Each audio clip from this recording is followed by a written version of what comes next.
Selamat pagi sahabat Hermina, jumpa lagi di podcast Hermina. Pagi ini saya Wahyu dari bagian laboratorium Hermina Pandanaran. Di sebelah kiri saya Dr. Maya Damayanti, spesialis patologi anatomi. Pagi ini kita akan mengulas tentang peran laboratorium patologi anatomi. Selamat pagi dokter. Selamat pagi Mbak Wahyu. Mungkin dokter Maya bisa menjelaskan apa itu laboratorium patologi anatomi, dok. Terima kasih Mbak Wahyu. Saya akan coba jelaskan. Seperti kita ketahui bahwa laboratorium patologi anatomi ini sudah ada di Rumah Sakit Hermina Pandanaran ya. Kita sudah beroperasi kurang lebih berapa tahun ya Wahyu ya? 1,5 tahun ya dok. 1,5 tahun ya. Mungkin ada yang belum mengenal ya apa itu laboratorium patologi anatomi. Biasanya kita sebut lab PA ya. Laboratorium patologi anatomi adalah laboratorium yang menerima sampel jaringan maupun cairan yang didapatkan dari hasil operasi dari kamar operasi, di mana di laboratorium kita itu kita bisa melakukan pemeriksaan skala mikroskopis ataupun molekuler untuk mengetahui diagnostik ataupun terapi untuk prediksi prognostik. Jadi ada banyak kegunaan dari pemeriksaan PA ini. Jadi itu lebih pemeriksaan jaringan ya dok ya. Nah kira-kira dok, ini pemeriksaan jaringan itu meliputi apa saja dok? Ya. Pemeriksaan jaringan ini didapatkan dari hasil operasi di kamar operasi ya. Misalnya ada benjolan di organ manapun, kemudian ada kuret, di mana setelah jaringan tersebut kita dapatkan, kita kirim ke laboratorium PA untuk dilakukan diagnostik sehingga kita ketahui apa jenis penyakit dari pasien tersebut, apakah itu suatu infeksi atau tumor jinak ataupun tumor ganas gitu. Seperti itu ya dokter. Jadi intinya semua jaringan ya dok.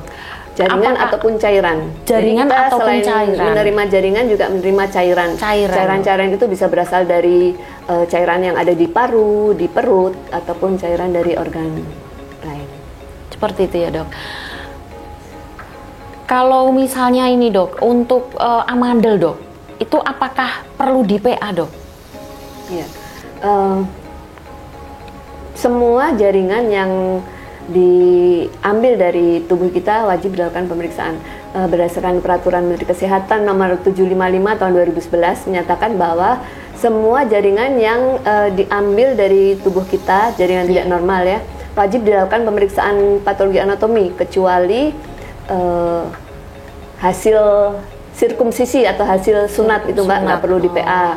Kemudian gigi yang dicabut nggak perlu di PA. Terus janin ataupun plasenta dari persalinan normal tidak perlu di PA, itu yang tidak perlu. Sedangkan yang lainnya seperti amandel itu sebaiknya dilakukan pemeriksaan PA, karena dengan pemeriksaan PA kita bisa mengetahui diagnosis pasti dari organ tersebut, apakah itu infeksi atau jangan-jangan ada tumor, karena benjolan itu kan banyak diagnosanya gitu. Oh begitu dok.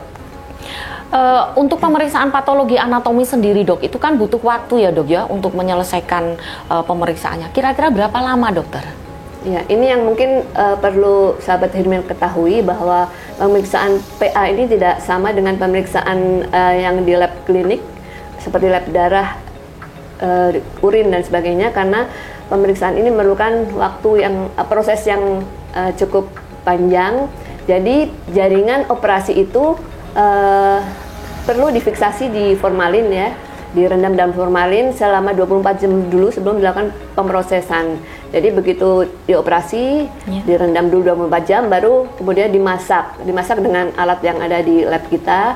Setelah dimasak 24 jam juga, besoknya baru dilakukan pemotongan tipis untuk dilakukan pewarnaan sehingga kita dapatkan slide kaca kecil itu Mbak, untuk dilakukan pemeriksaan secara mikroskopis, baru didapatkan diagnosa. Jadi kira-kira 3-4 hari baru kita bisa dapatkan 3-4 hari ya dok. Kecuali untuk kasus-kasus sulit ya. Kadang-kadang kita mendapatkan kasus yang sulit ya, diagnosa udah dibawa tidur berhari-hari tetap tidak keluar diagnosanya. Kadang kita perlu diskusi dengan teman-teman sejawat lainnya ataupun perlu pemeriksaan khusus tambahan lainnya. Gitu. Gitu ya dok. Berarti bila ada penyulit itu perlu diskusi lanjut ya dok ya, untuk mengeluarkan hasil ya dok ya. seperti itu dokter. Kemudian dok, kalau pap smear itu termasuk pemeriksaan patologi anatomi nggak dokter itu? Oh ya, pemeriksaan PA itu ada dua. Jadi histopatologi dan sitologi. Kalau histopatologi seperti yang tadi saya jelaskan, jaringan tubuh. Kemudian sitologi itu kita memeriksa sel-sel. Sel-sel itu bisa didapatkan dari cairan-cairan tubuh yang tadi saya jelaskan. Kemudian dari pap smear. Pap smear adalah seperti kita ketahui pemeriksaan untuk mengetahui deteksi dini kanker rahim. Kanker Ya, rahim. jadi pemeriksaan ini dilakukan apusan pada mulut rahim kita yang dilakukan oleh tenaga kesehatan seperti dokter spesialis atau dokter umum bisa, kemudian bidan atau tenaga kesehatan terlatih lainnya. Bisa dilakukan di mana saja Mbak, di puskesmas, di rumah bersalin, di rumah sakit. Tetapi dari semua tempat itu, pemeriksaannya untuk mengetahui diagnosa penyakitnya itu dikirim ke laboratorium PA.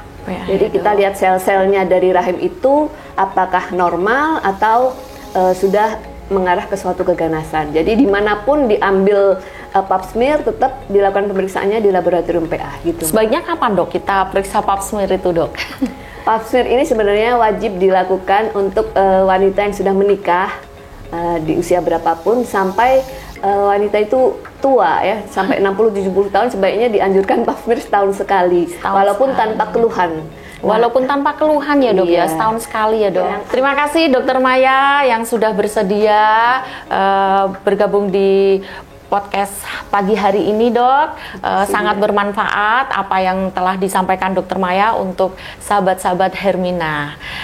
Stay healthy sahabat Hermina.